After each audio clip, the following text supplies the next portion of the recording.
Cet homme ne nage pas sans objectif. Rémi Camus arrive d'Antilles pour son avant-dernière étape d'un périple de 3 mois et demi. Un Tour de France à la nage pour la préservation de l'eau.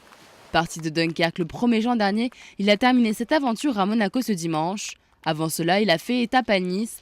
Un exploit qui nécessite physique et mental et 10 heures de nage par jour.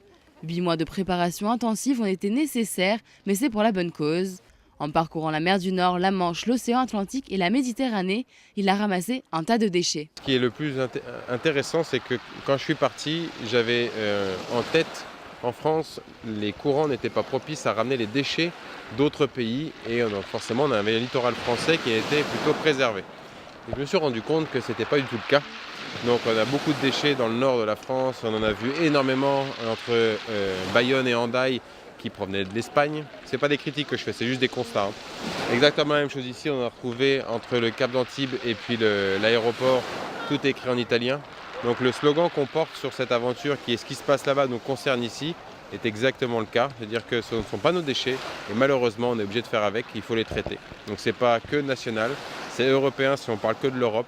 Et après c'est national, c'est mondial, il faut vraiment que chacun se mobilise et change leur mentalité. L'objectif de Rémi et de son équipe, faire prendre conscience de l'impact de chacun sur l'eau et l'environnement.